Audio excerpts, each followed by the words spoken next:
That is a very good question and hard. It Um, is. I think probably, yeah.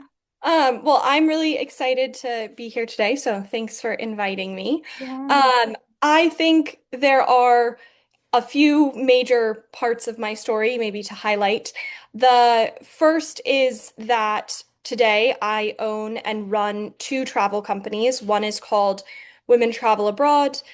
We run small group solo travel uh, trips where it's 6 to 10 solo women get together. We plan the trips for them and they explore the world with sort of the comfort of a group, but the flexibility that you get when you're a true solo traveler.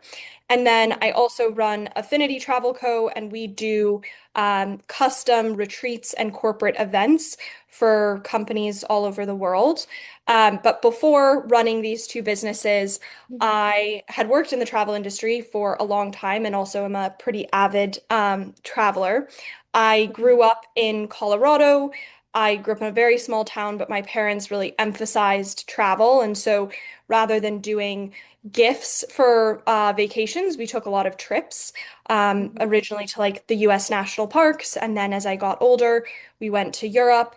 I got to go to Australia with my family. I got to go to um, Africa and do a safari with my family. So I was very lucky in that way Yeah. that my parents kind of instilled the travel bug in me.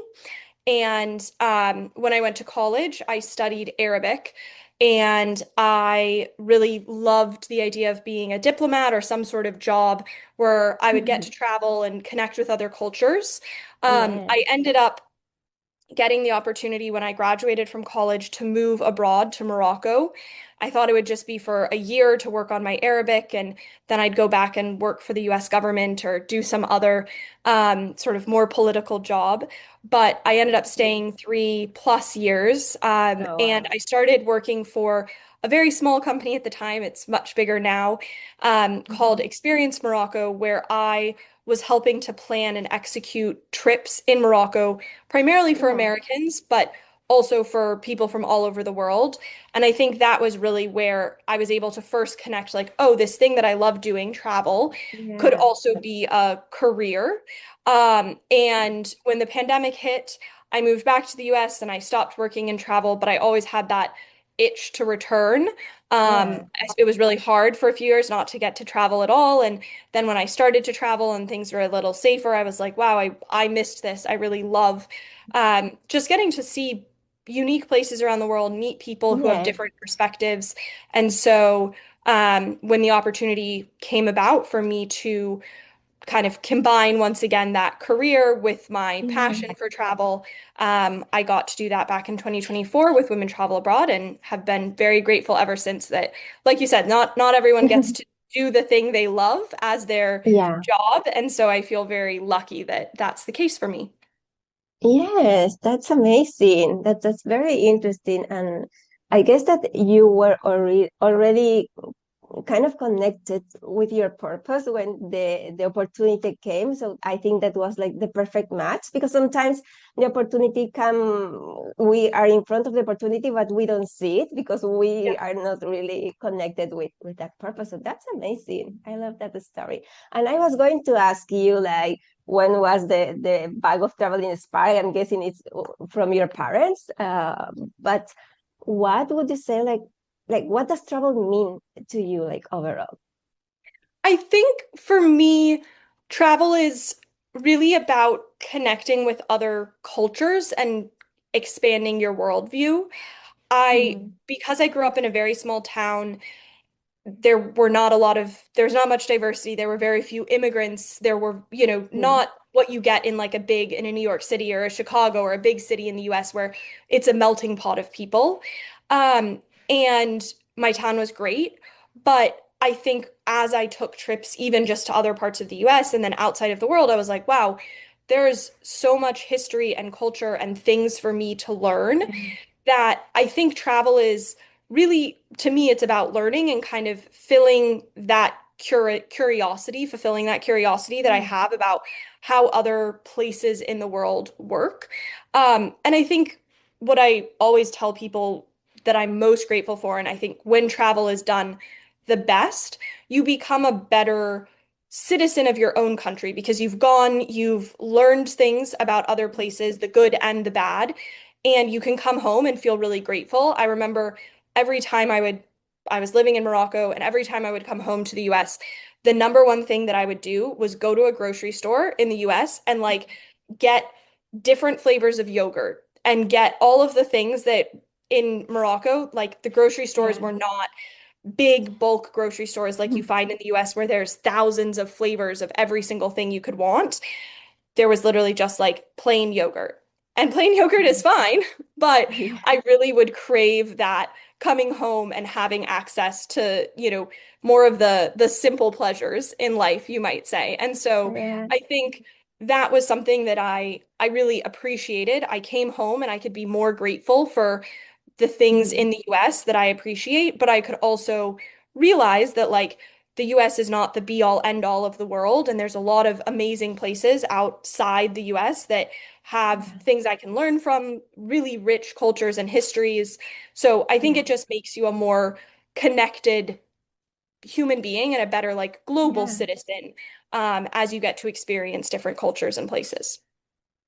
I love what you said. Like I never thought about that, like becoming a better citizen from our own city or country. I really love that because yeah, I agree. I think that it's like when you are open, at least when you travel with an open mind, with an open heart, like I feel like it's an exchange of information and culture and I don't know, traditions, and you get to bring all that together and just build a different self. I don't know how to explain it, but I think that you just enrich yourself with more Yes. information rather than staying in your bubble. Mhm. um and I think that I love that. I never thought about that, becoming a better citizen. I love that. It's great. If you have to describe your traveling style, what your way of traveling, what would you say? It doesn't need to be like with a fixed tag, maybe just your own words. Yeah. How would you describe it? I think two things. So I'm a big fan of walking and I really Yeah. love like whenever I go to a new place, I try to just go walk around without like an agenda or I have to see all of these things. I Mm. really just like kind of wandering around, obviously when it's safe, a destination and kind of just coming upon things. So one thing that I definitely always do is like I'm a big walker. I'm a huge fan of public transit. When I travel, I try not to rent a car. I try not to, Mm. have to be in buses or anything like that. I really want to take the subway, walk, however I can get around, um, Yeah. on, public transit. So that's one travel style for me is just exploring Yeah. on foot. And then the other thing, the more I've traveled, I think the more of a foodie I've become. I really love exploring a destination through its food. And so I'm a huge fan of taking a cooking class or doing like a guided food tour Yeah. wherever I go. I think you can learn so much about a culture and a history just by tasting the food because there's always stories that are linked to foods Yeah, in true. different places. And so even when I just travel domestically in the US, like I try to always try whatever the local delicacy is. Like, is it barbecue or is it Nashville fried chicken, whatever it is, I try to find a restaurant that is a really good representation of local food Yeah. and culture. And so I'm a huge fan, of finding local restaurants, but also if I'm in an international environment where it's hard to Yeah. find the right restaurant, doing one of those guided food and walking tours is like my number one favorite thing to explore. I love it. Yes, it's so true. The food says so much about a place. I'm a vegetarian, so sometimes it's hard for me to Yeah. to explore all the food, but I love it when the options are available for me. I love also to taste new things. There, Yeah, you it know that. is. It is very hard. My husband, who I travel with Oh, now sometimes, he has really bad seafood and shellfish allergies. And so oh, likewise, like there's a lot of food that he can't eat and yeah, try. Um, but he came to Portugal with me on this last trip, and I found a restaurant that was by like it was a the chef has a Michelin star, but he opened up a vegan vegetarian restaurant. And my husband could not go to the Michelin restaurant because it's seafood everywhere. And so I was like, this isn't going to work. Yeah. But we went to his other restaurant, and Yeah. it was like an all vegetarian menu, and it was so good. And I do think I think not everywhere in the world has that much flexibility, but I do No. think it is really cool when you can find things like that where, you can still experience the culture. And they were making all of these traditional Portuguese dishes that would include Yes. fish or meat, but they were using alternatives. So there were tons of mushrooms and tofu and things that like I don't typically eat a lot of, but were really delicious. And so whenever I can find a restaurant like that where he can eat safely and I can still enjoy the culture through it, it's really Yeah. special. Please share the name of the Yeah, restaurant I later. I really want to go now. It's amazing, yes. And it's so true, like not everywhere, but when you find those gems, it's like, wow, I love it. Did you went just once or We went just more once. than It once? was our last night in Portugal, and it was really delicious. It was like the perfect way to end the trip for us, I think. So yeah, I it love was it. delicious and highly recommend it. It was called Encanto, Encanto. Encanto. So it's Oh, in Lisbon, and if anyone is a vegetarian and traveling to Portugal, I yes. definitely recommend it. Yes, I love it. And I'm going to try it when I go back to Lisbon. Catherine, going back to finding something that sparks your soul and just going that way, like taking the opportunity. You know how sometimes we think that only the big decisions are the ones that move us forward, but actually are the small decisions that are the ones taking us there. So if you look back at your journey, was there like one decision that felt like small at the moment, but one now that you think about it, like really ended up maybe changing everything or just redirecting your path?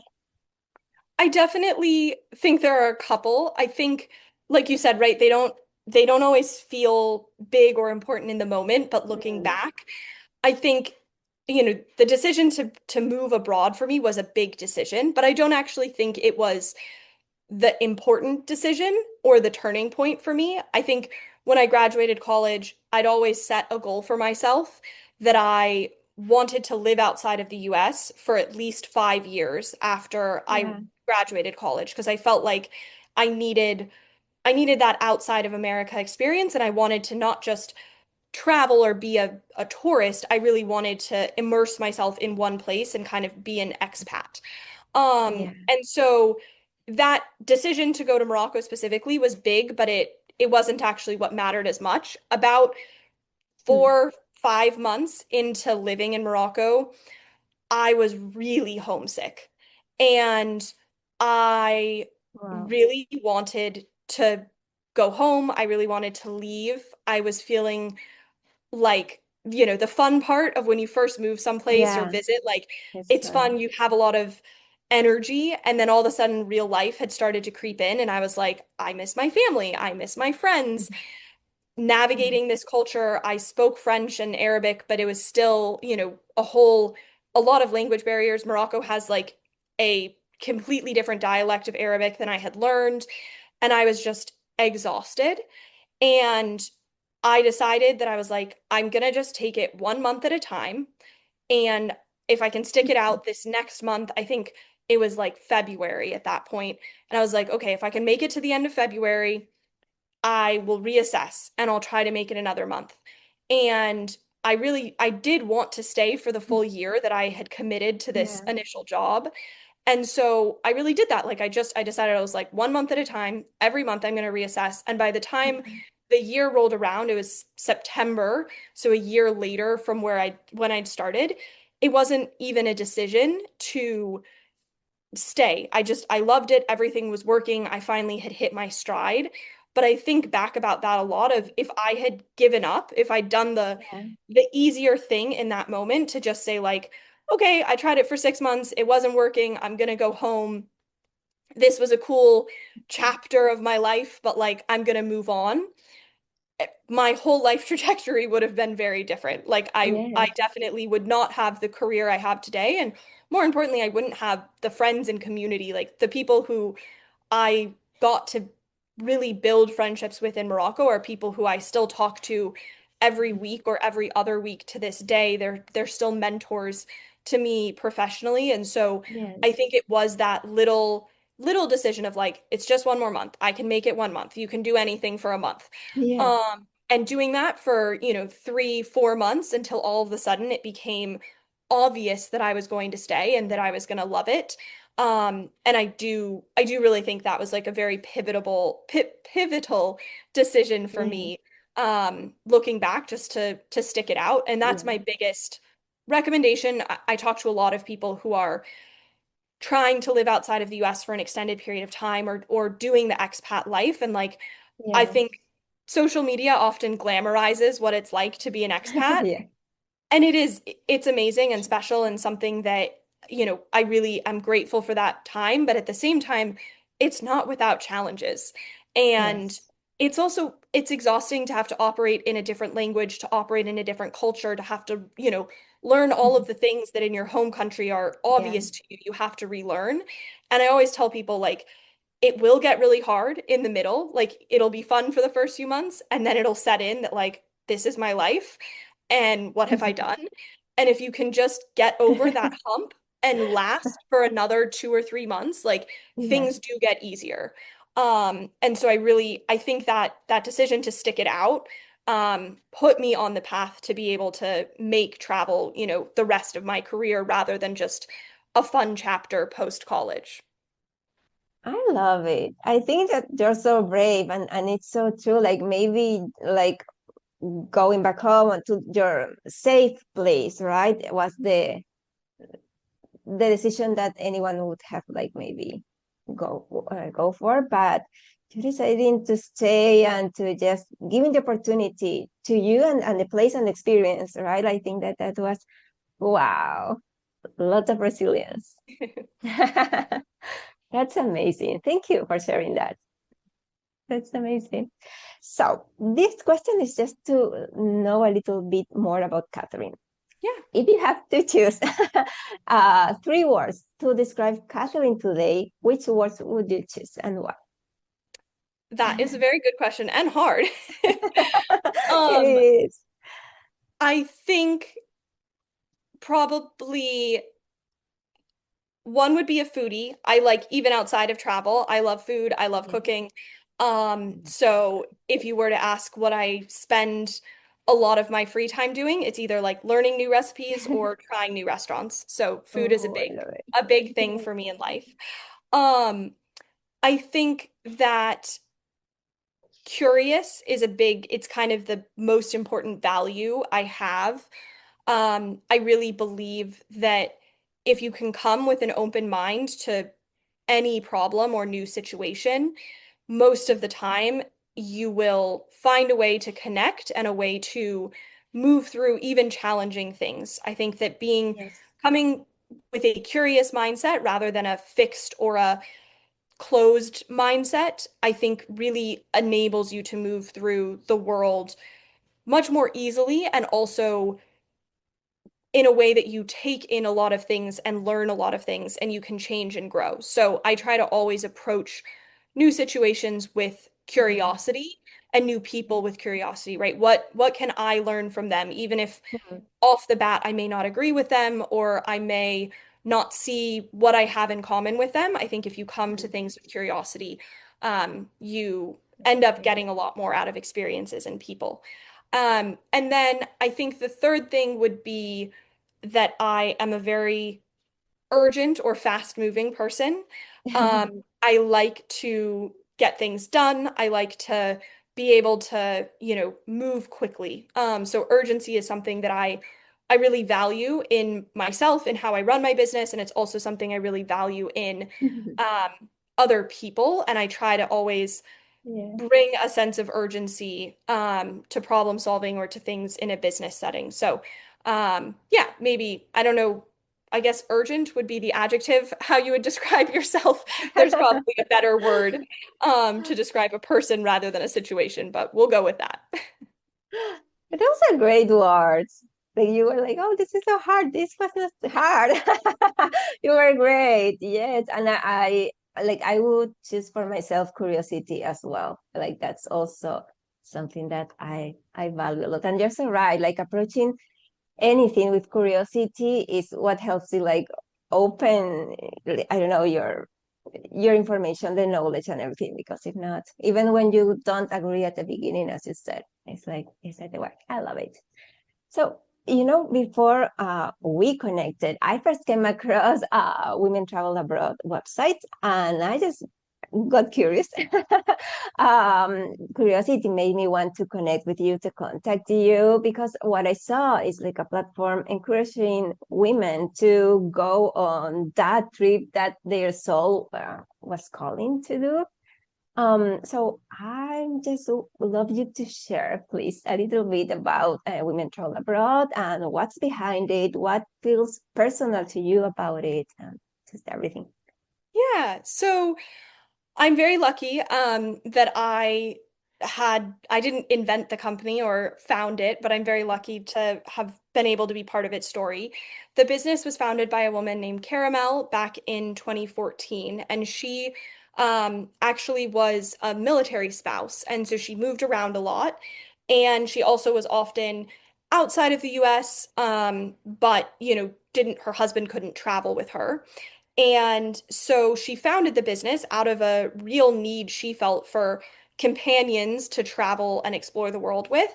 And it started from like her first trip taking her and like three other people to Amsterdam for a week. And it, has grown into this company where we lead about 300 people a year on trips to over 30 different companies. And I connected with Caramel back in 2024. When she was ready to retire, and we were both in the travel space, and I was looking for the next opportunity, what I wanted to do. And I felt very strongly that I really believe that women's only travel and small group travel is particularly powerful because as a woman it's really intimidating to solo travel. There's a lot more concerns around safety and security that you have rather than, you know, the average man may have or feel. And so I think that small groups enable you to have the comfort and security of other people, but it's not 20 or 40 people in a bus where you're just kind of sightseeing, right? You're not really Yeah. experiencing a culture or a destination. And so I loved her model of travel. She kept groups intentionally very small, typically 6 to 8 women on a trip. Yeah. And we connected and she sold me the business when she retired. And so since then, I've been running it. And I think the big things that make us a little different than your typical tour company, one is that all of our trips are small, they're maximum of 10 travelers. Even most small group travel companies, when they say small, they mean like 12 or 14 people, and we have 10 as the maximum. And so you really get to know people on the trips. And I think that it makes it more comfortable if you are a solo woman or you are an introvert. You're not going to be surrounded by like 20 Yeah. other people. It's not going to be as overwhelming. So the size is really important to us. We also only serve women, and every woman gets her own private room on a trip. And so something that I think as a woman, it's very uncomfortable to, especially if you've never met this person before, to have to share a room and share a bathroom. And like on top of navigating this new culture and new destination, it's also like, well, hopefully you like your roommate because you're stuck in a room with them for a week. And so we've eliminated that anxiety around who am I going to be sharing a room with by moving our trips to all be single occupancy. So every woman gets her own room. And then we also do trips that are a bit more intentional and in depth into a location. So, there are great companies and great trips you can do where you're going to see like 5 different European capitals in a week. That's Yeah. not the types of trips that we do. We have trips that are primarily 1 to 2 cities in a week where you're Yeah, really digging into that city, the history, the culture, and you have free time to enjoy it because everybody's right. travel style, to your question, is different, Yeah, right? Some people like yes, they want to go to every single museum. Some people are night owls and they want to check out all of the bars. Some yes, people, really like to just walk around. Some people really want to go to the spa. Um, sure. and it's impossible in a group trip to serve all of those interests if you have to be in a different city in a different hotel every single night. And so our approach is let's go someplace for a week or at least 3 to 4 nights. That way you can unpack, you have free time in the afternoons. Maybe we give you a fully free day and you can customize your travel experience to your interests. And so we always have that, guided tour day where we'll see the main sites and help orient you to the city. But then Yeah, we also give you a lot of free time so that you can explore at your own pace and do the things that interest you. Which is why I always explain it to people that it's kind of the middle ground between like totally solo travel, right? You can travel, you do whatever you want when you want, but you are alone. And then, traditional group travel is going to be 15, 20, 40 people in a bus sightseeing. And we are kind of that middle ground where you get the sightseeing and the guide and the support, but you also have the yeah. flexibility to customize your trip for whatever your interests are. That sounds awesome. That sounds awesome. And what would you say is the part that you enjoy the most of running Women Travel Yeah. Abroad? I think first would be the people. I host a community call, which is for women who are either already booked on trips with us, but also women who might just be learning about women travel abroad every Saturday for an hour. And Mhm. it, at first, when the founder told me that she ran these calls and that I was going to be taking them over, I was like, on a Saturday? And now it's something I genuinely look forward to. There's always new people, and it's always great to hear women's stories about the places they've already been, the places they want to go.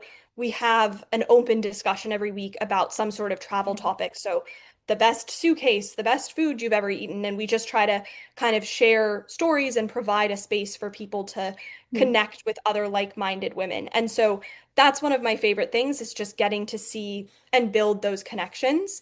And then I think Right.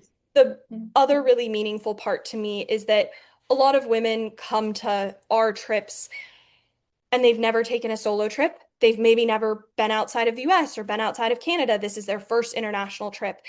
And I take that very seriously. I think that this experience is often what sets them up to either love travel or never want to leave their home again. And so I feel an immense amount of honor that they choose to, have this really big transformative experience with my company. But on top of that, I think that when done right, like we set them up to be confident travelers for the rest of their lives. And so I love that and I love seeing when a woman has maybe never been outside of the US, she's just gotten her passport, this is her first big trip, she'll take a trip with us and when I talk to her 3 or 4 months later, she's already planning another trip, right? She like gets that travel bug and Yeah. instead of what so many of us do, right, is we have this bucket list of places that we want to visit and things that we hope to see in our lifetime. And it's very easy to build the bucket list. It's very hard to spend the time and money Yeah. to actually make those experiences happen. And if we can help women start to check places off their bucket list and gain the confidence so that even if they, take a trip with themselves or with another group, the important thing to me is that they keep loving travel and that they have those really positive Yeah. experiences so that they do want to keep traveling and exploring the world. I love the passion and the love. Yes, like I can feel that, and I think it's amazing. How is it like? Yeah, like women, everyone deserves to have this life changing. I feel like traveling is like or can be most of the time life changing for everyone. So I love it. So Um, you've been not only running but shaping women travel abroad. And when we do something that is like we work with a mission that feels like very personal, close to our soul, it's like every path brings challenges and lessons and also things that we feel proud about, like a lot of joy. What would be one thing, one lesson from this journey so far, and one thing that you feel really proud of? So I think a a personal lesson for me has been that the the pace of travel, I think for every individual is going to be different, and that it's really important to help set expectations for people really well. So I think that something that has been a challenge in the business, but also just for me as someone who travels a lot, has been to many of the places that we're taking people to, is kind of that underlying assumption that people will know what I'm talking about, or that like because I know, Yeah, how far it is to go from point A to point B, that other people also inherently know that. And so that is obviously an assumption that is typically wrong, especially when, this might be someone's first time, certainly in the destination, and frequently, might be their first trip to Europe or their first trip to Asia. And so I think it's been very interesting for me to have to start really breaking down a travel experience into it's not just that we're going to see this city over the course of a day, it's how many yeah, miles are we going to walk? What forms of transportation are we going to take? What is the weather going to be like? What shoes should I be wearing? There's just a lot of details that I think when you're solo traveling, you can either, yourself, so it's pretty easy to navigate, or, if the person is someone who has likewise done a lot of travel, things that might seem obvious to a really experienced traveler are not as obvious to some yeah, of our community members. And so I think that that was something that was a challenge just communication wise for me when I came into the business of helping really, you cannot over explain things to people, I discovered. And so I think that's been a very interesting process of how do we help really align expectations? How do we improve people's understanding of a trip before they arrive yeah, so that they feel very prepared. And we've spent a lot of time not just putting things on the website, but actually going over the minute details of a trip on calls with people. So before every trip at the 90-day mark and the 30-day mark, we now have pre-trip calls where we come and we answer every single question you could possibly have. We talk about this is what we're doing on day one. This is what we're doing on day two. Here is, hour by hour what you can yeah, expect. And I think that has really improved people's confidence and experience on the trip because they feel very prepared and like they've been able to do their homework before even showing up. So I think that's one learning. And then I think the opposite of that for me, um, in the good way, right? One success or thing that I'm really proud of yeah, is we did a trip. Personally, I'd always wanted to go to Oman. And it's a bit of an off the beaten path destination. It's not a place that a lot of people have been. If you haven't looked at a map recently, Oman is yeah, a country at the bottom of the Arabian Peninsula. So you have Saudi Arabia, and then you have Oman and Yemen. yeah, And it is very close to the Emirates as well. Um, it's beautiful. It had been on my bucket list for a very long time. And I, thought, okay, we're gonna launch a women travel abroad trip to Oman. It was hard to convince people to go, but we ended up having wow, six really intrepid women join me for the inaugural Oman trip. And we went for 8 days. We traveled around with two of the most amazing and funny and warm guides who, showed us everything we possibly could see. They were so flexible and accommodating. And the whole country, it was warm and welcoming and not in the least bit intimidating or scary. I think even for me, I've traveled extensively in the Arab world, and I was like, Oman feels like the very best of a place like Morocco or Egypt that's mhm, steeped in history and culture, but it yeah, also has like the organization and the cleanliness and the modernity that you get when you go to like Dubai, right? Dubai is it's a cool Yeah. city to visit, but there's no history. Everything has been built since the 1950s, basically.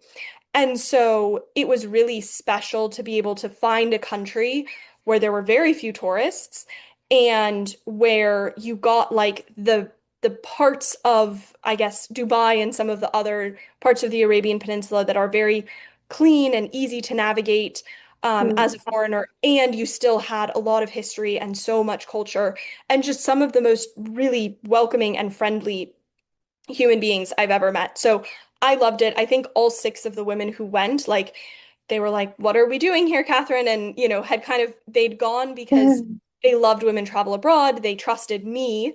And all of them walked away saying, like, I'm going to come back on my own and explore more. So that was really satisfying. Obviously, everything in that region is now a mess, and I'm not sure when we'll be able to go back Yeah. to Oman, but I feel very grateful that I got to lead that trip and that those six women trusted me, but also that we just, got to see a country that is, I think, there's a lot of stereotypes about it or assumptions, and people are a Yeah. little afraid. And I think once you go and you dive in, you realize that actually there's nothing to be afraid of. And in fact, these are people who are just so excited to show you their culture and help you learn about this destination. So that was, yeah, definitely one of my favorite experiences, and also something that I'm just very proud that we were able to get that trip off the ground. And hopefully in 2027, we'll be able Yeah. to go back to Oman again when things are a little less chaotic. I love it. And I never thought about Oman, and now I am very curious. Yeah. Now you talk about it. I was going to ask you next, from all your experiences, what has been one that is closest to your heart? I'm guessing that's Oman, but I don't know if there's any other experience. I think in terms of running women travel abroad, I think that was definitely an incredible trip and like a place that I would love to return to. Yeah. I think other destinations or places that I've traveled that I care about a lot. South Africa is a place that I spent about 2.5 months there, and it was again one of it's just an incredibly diverse country, which I think most countries have diversity if you spend enough time and you dig deep enough. But I think that as an American going to South Africa, I kind of had this like monolithic story about, apartheid and Nelson Mandela and now post-apartheid. And I really, really, really enjoyed getting to learn about both the geographic diversity. They have mountains, they have beaches, they have, deserts, as well as the human, diversity. They have people who are all sorts of different tribes, as well as all Yeah. of the different immigrant communities that came from, Europe and then later from India, and like learning that actually one of the largest Indian diasporas outside of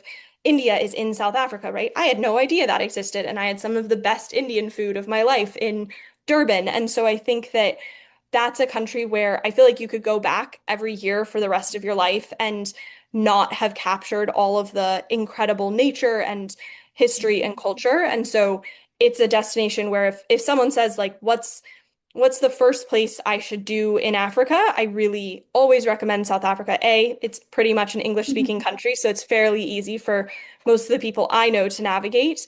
But it also is a place where you can do a beach vacation, a mountain vacation, and a safari in 10 days, right? There are very few countries that like pack that much Yeah.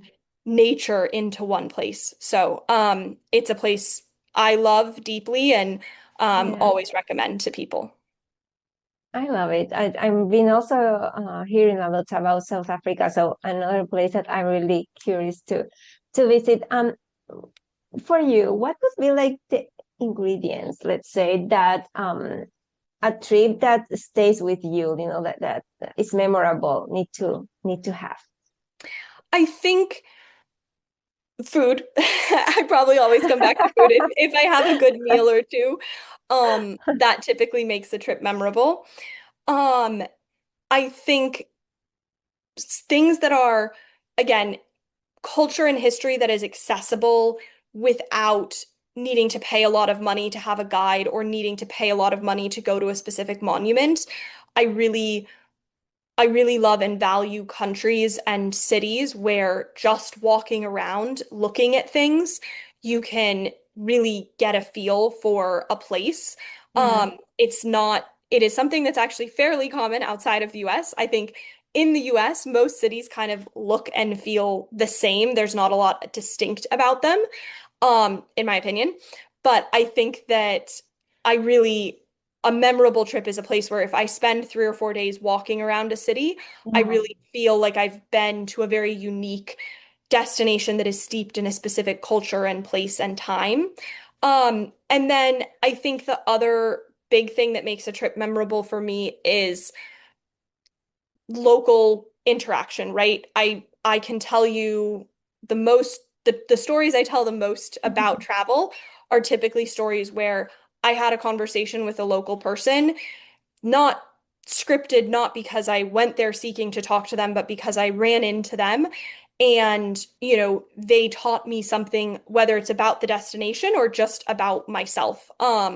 I One story I always tell people is that when I studied abroad in high school, actually, I did a program in India, and I was like sitting outside in this little town that we were in, journaling because that was what we were supposed to do for our academic credit that day. And these women were watering their cows at the big watering trough, and my pants were like rolled up slightly because it was really hot. And they came over to me and they were like pointing at my legs. They did not speak any English. I did not speak any of the Hindi dialect that they spoke, and they like asked to touch my leg, and I was like, what is going on here? This is really weird. Um, and my leg was smooth because I'd shaved my legs, and it became apparent to me that as they showed me their legs that had hair on them, they had never seen like a shaved leg.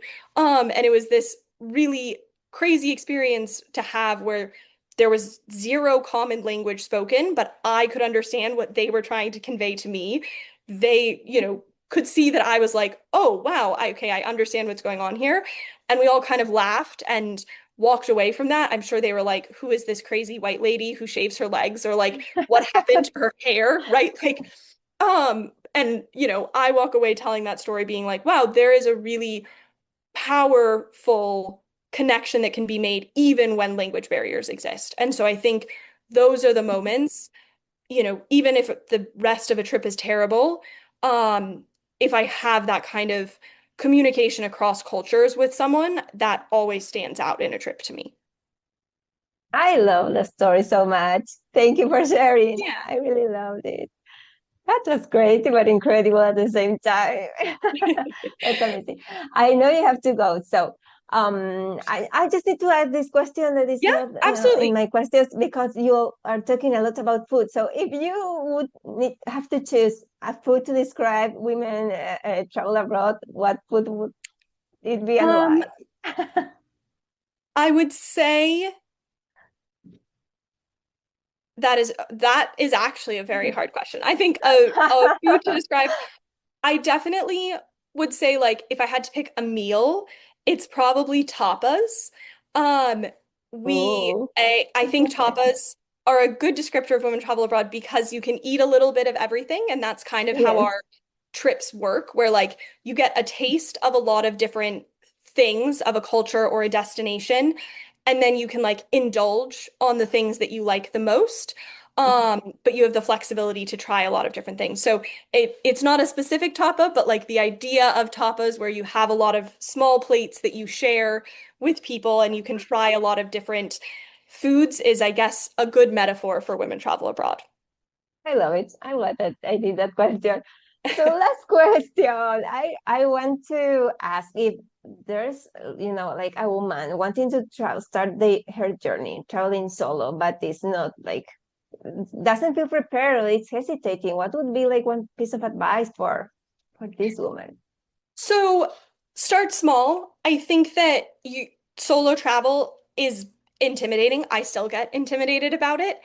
Mm. But I think that the more that you can break it down into small steps, the better off you're going to be. So for one of the things I always recommend is like take a weekend trip by yourself somewhere nearby to where you live, right? You don't have to book a Yeah. flight to Europe to have your solo travel experience. You can just go to a new city for 2 days and explore by yourself, get used to having meals by yourself, get used to navigating an unfamiliar place. If you hate it, like that's cool. It's you probably drove there anyways, so you're not that far from home. You didn't spend a lot of money. You haven't committed a lot of time. So start small and test it out. Test your feet, kind of, or get your feet wet, and then, you can build up to those really big trips, whether it is totally solo or, with the support of some sort of organized group trip.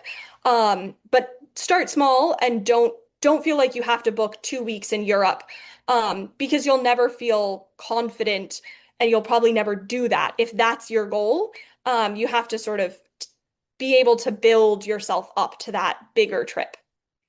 I love it. Thank you so much, Catherine. I was very excited about this chat. I'm so glad that we got to do it, and I'm going to be sharing your links, Instagram, website with everyone, so maybe they can just contact you Yeah. either with questions about just traveling or your journey, or just to get, like on a trip with you. Thank you so much. Yeah. Well, thank you. I really enjoyed this, and I hope you have a great rest of your day, and I look forward to hopefully more conversations. So this was great.